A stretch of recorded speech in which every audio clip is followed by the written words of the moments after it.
In this video, we're going to take a look at activity 3.1.3 basic inputs programming, and we're going to look at part 4 dealing with the smart motor encoder.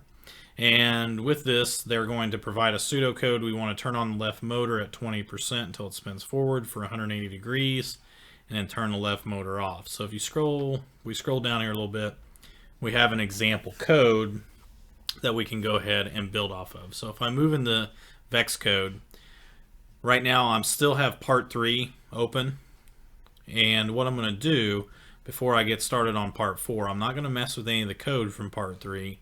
I'm going to go to File, Save As, and I want to go ahead and change this over to part 4 and go ahead and hit the Save button. Now when I do that, now I've got a part 4, and what I can do is I can get rid of any of the code underneath. So I'm actually going to grab the last, other than the first 2 comment blocks, I'm going to get rid of everything else. And I'm going to go ahead and build the code that was just shown there on the screen. So here we're going to have a part 4, which is provided encoder code. Then what we're going to start off with, it says when started, the motor will spin for 480 degrees at 25% velocity. So we're going to go ahead and grab out of the motion section. Let's go ahead and grab our setting to 25% velocity. And then we're going to spin our motor forward for a certain value of degrees, which is going to be 480. We're going to grab another comment block, and we're going to go ahead and say when the motor is done spinning, it stops.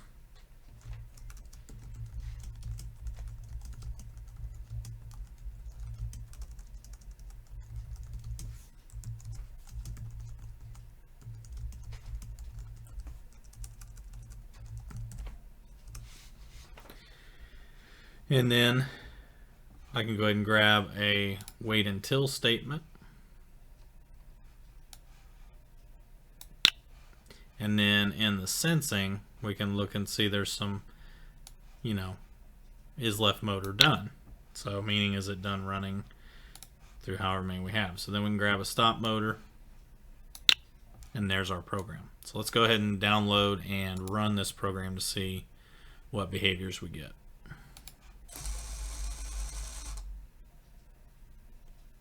Alright, so we see that motor turn for 480 degrees, and then it will go ahead and stop.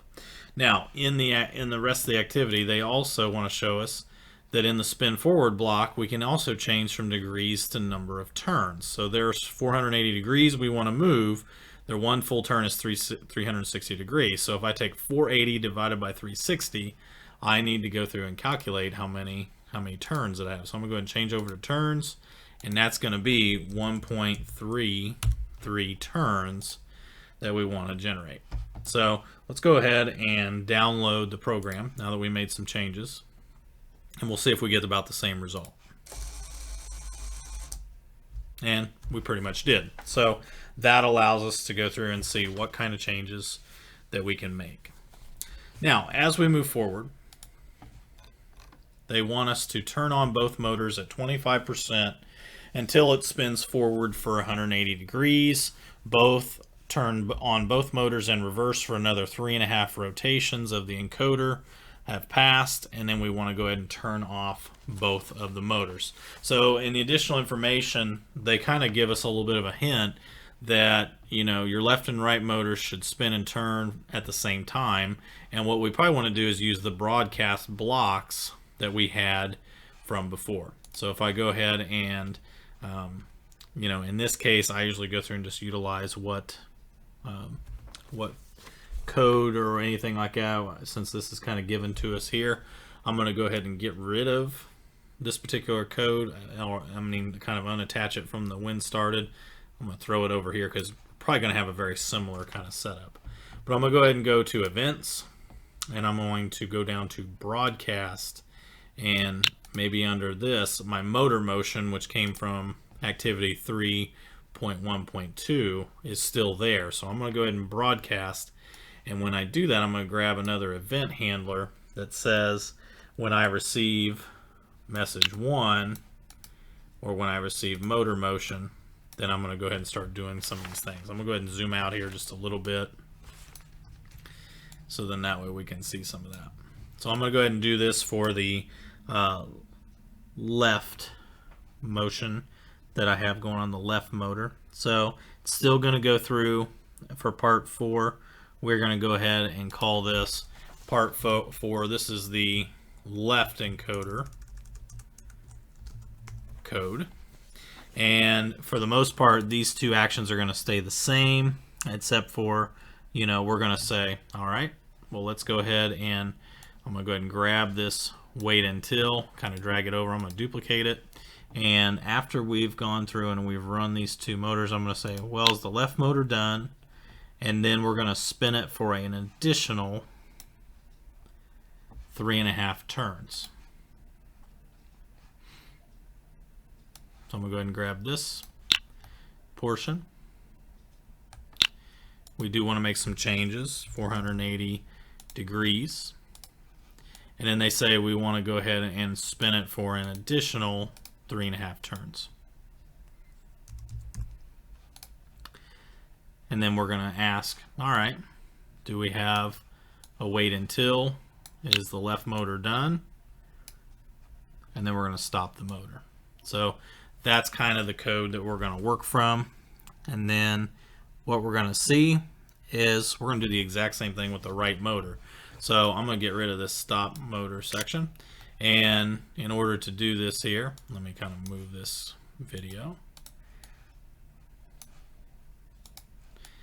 Is now that I've got one set, I'm going to right click and say duplicate, create a second set. I'm just going to change a couple things here by doing the right encoder. And 25%, 480 degrees. We want to say, does the right motor done? Spin the right motor forward for 3.5 turns. Wait until the right motor is done. Stop the right motor. Make sure, again, all of our contextual menus are changed over. And now we should be able to see, all right, we're running both of these at the same time. So now let's go ahead and see what this looks like. So I'm going to hit download. So there's our, and we're going to hit run.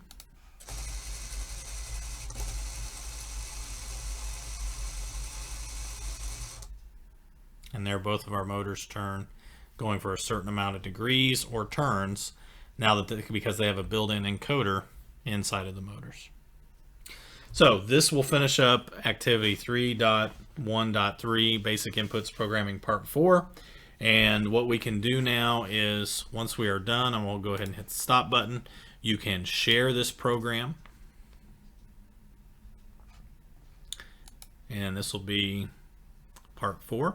We'll hit save. And then we can go ahead and go to File, Save As. Now as we get ready for some of the other code, this is going to become part 5 on the next one, but 5A, because part 5 is going to have some sub programs that we'll write. So 5A will be the next one we look at. So I'm going to go ahead and hit save. And now we can go ahead and take a look at the next video, and we're going to move on to utilizing the optical sensor in the next video series.